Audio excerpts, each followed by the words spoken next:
Nilinaw ng PHIVOLCS na walang kinalaman ang magkasunod na lindol sa Mindanao kahapon sa mga lindol po sa Luzon at Visayas nito pong mga nakaraang araw. Kabilang naman ang Kapuso star na si Thea Tolentino sa mga nakaranas ng pagyanig habang nagte-taping siya sa loob mismo ng kuweba sa Samar.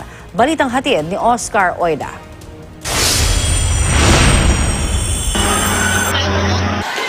Matapos ang magnitude 6.1 na lindol sa Luzon itong Lunes at magnitude 6.5 sa Visayas, Mindanao naman ang nakaranas ng kambal na pagyanig na itala ang sentro ng magnitude 4.5 na lindol mag-aalas 11:30 kahapon sa bayan ng Sarangani. Wala pang 2 minuto, niyanig naman ng magnitude 4.7 na lindol ang Davao Oriental. Sa bayan naman ng Baganga ang sentro nito. Yung dalawang magkasunod na lindol ngayon sa Davao, is it normal? Sa Sarangani, minsan malalim yan eh. May Philippine trends, may related sa Sarangani sa Blackting Slab. Okay, pero hindi ito masyado naramdaman. Hindi, kasi malalalim minsan yan eh. Malalim. Tapos nasa dagat pa ata. Yes, oo. Ano yung nasa dagat? Yung sa Sarangani o yung... Well, kailangan ko makita, but usually, pag offshore ng Sarangani, wala namang fault mismo sa Sarangani. Nilinaw ng PHIVOLCS, wala itong kaugnay sa nangyaring lindol sa Luzon at Visayas. Nang maganap ang lindol noong Lunes, tinukoy ng PHIVOLCS ang Castillejos, Zambales bilang epicenter ng lindol. Pero sa United States Geological Survey o USGS, sinabing sa Florida Blanca sa Pampanga ang epicenter. Paliwanag ng PHIVOLCS, magkaiba raw kasi ang data na pinagkukunan ng dalawang ahensya. Sa United States Geological Survey, sa aming pagtingin, gumamit sila ng mga earthquake stations outside of the Philippines para malocate yung earthquake. Pero pag mamalaki ng PHIVOLCS, mas maaasahan daw ang basa nila. Bukod sa localized, mas marami daw tayong instrumento sa bansa. In particular, meron tayong station sa Bataan, sa Zambales, sa Pinatubo na malapit dun sa epicenter, sa Pampanga, meron din tayo sa Bulacan, Metro Manila, and iba pa sa North Luzon. So napapaligiran natin ng mabuti yung mga lindol dito sa Pilipinas.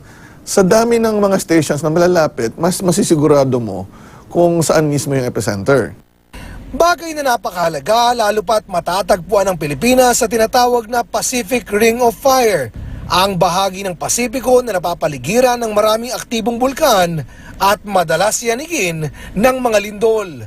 Kaya di katakatakang markado ang kasaysayan ng Pilipinas ng mga mapaminsalang lindol. Ilang video naman ng epekto ng lindol ang ibinahagi sa GMA News. Sa kuha ni News Cooper Zon Rosales Ortega, natakot ang mga residente na baka magka-tsunami.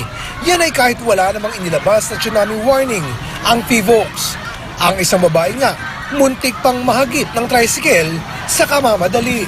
Isang bus naman sa Calbiga, Samar ang nadisgrasya sa kasagsagan ng pagyanig. Habang sa Katbalogan, Samar, ilang establishmento ang napinsala, ilang tulay pa ang nag-crack. Madali ring nagiba ang bahagi ng Palapag Church sa Palapag, Northern Samar dahil na rin sa kalumaan.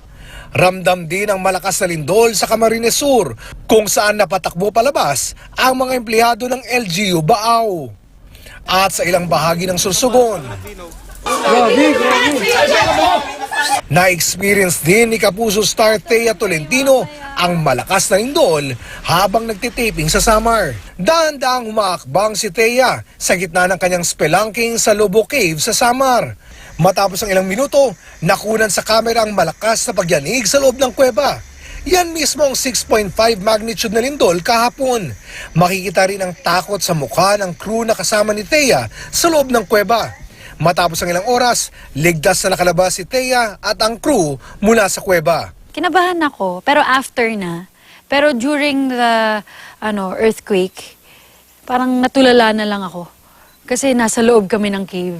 Kalma naman kami kasi alam naming safe kami. Oscar Oida, GMA News.